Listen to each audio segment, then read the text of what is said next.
Gold prices have nearly doubled over the past 5 years, influenced by both ETFs, which act as digital assets pegged to gold, and the sale and trade of physical gold. Recently, there's been a notable sell-off in ETFs, while demand for physical gold has been on the rise. This growing demand for gold has also spurred activity in the gold mining industry, with the Amazon emerging as a major hotspot. The Amazon, one of the most biodiverse places on Earth, is essential for climate stabilization and biodiversity. Mining operations impact over 1.5 million hectares of tropical forest each year, with the Amazon bearing the brunt of this destruction. Indigenous communities, the guardians of these forests, face disproportionate harm. Illegal mining pollutes their water sources, destroys their lands, and displaces families. El derecho de salir, a proteger, cuidar, a caminar, a ver los lugares donde están afectados, a decirle al Estado, ya basta de contaminación, ya basta de que nuestros territorios estén en peligro.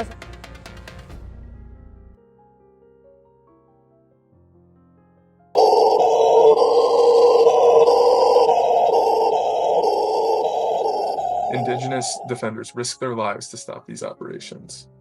Fueled by global demand for gold, Ecuador's government has approved major mining projects, often encroaching on protected areas. Yet, an illegal gold mining generates up to 48 billion in annual profits, making enforcement an uphill battle. Illegal mining doesn't just affect Ecuador, it is a global issue.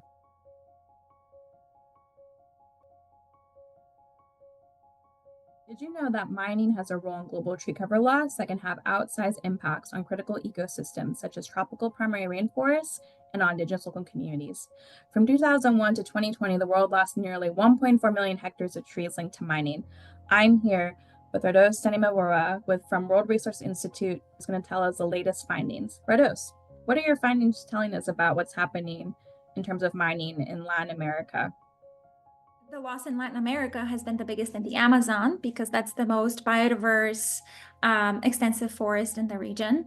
And it's really, while mining is a small driver compared to, say, agriculture or forestry, it does have outsized impacts because mining leads to the stripping of all vegetation and soil, making it very hard to recover to a natural ecological state afterwards.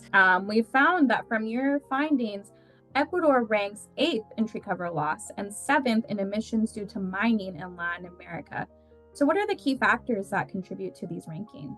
Ecuador has some of the Amazon within it, and the Amazon is a critical ecosystem with a lot of rivers, and a lot of rivers have attracted alluvial gold mining. So this is mining that's adjacent to rivers.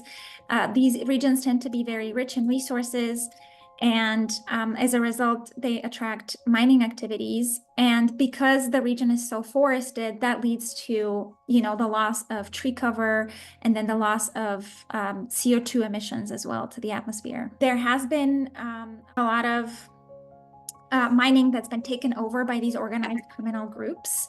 It's called artisanal and small-scale mining for gold. So that is basically an informal type of mining that's not regulated by the government, and it's usually done by separate people or different organized groups. But it's even though it's small scale, it still has an outsized impact on the landscape because it creates very extensive loss, but it makes it really hard to monitor from satellite data, for example.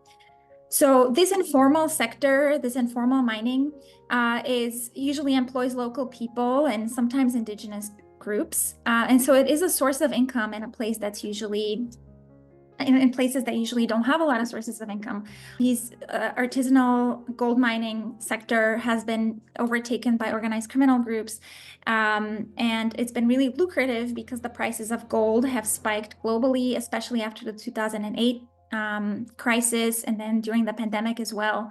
And so this is a way for criminal groups to, launder some of their money or find other sources of revenue, along with, wildlife trafficking, timber trafficking, etc. So it's become gold mining has become, illegal and part of these illegal organized crime networks, which is unfortunate because it takes advantage basically of an already vulnerable peoples, and it leads to even more destruction in very important and biodiverse regions of the world, such as the Ecuadorian Amazon.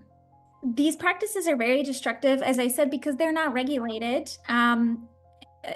Because they're not regulated, they use mercury, for example. So in the extraction process of, with alluvial gold mining, mercury is used in the extraction process, and that mercury is released subsequently to the atmosphere or into the soil and water streams. So that's really polluting for the local flora and fauna, but it's also really polluting for people who live there because they rely on the fish, the river, for example, for food, and that fish biome accumulates this mercury, and mercury has negative health impacts, especially for young adults. Etc. So it's very detrimental, not only because it leads to the deforestation, and loss of, say, animals and whatnot, and the, and the release of CO2 into the atmosphere, but it also has these negative health impacts that actually have a much bigger impact outside of the Amazon. Mercury pollution from gold mining is actually the biggest mercury pollutant in the world.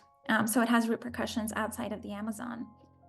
I think we should care about this because it leads to a lot of, environmental degradation, and, CO2 emissions, but it also is, these activities are rife with human rights violations.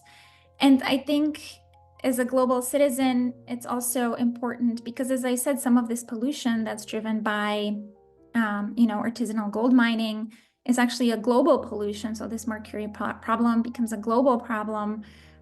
So if nothing else, we should care about pollution that might reach us.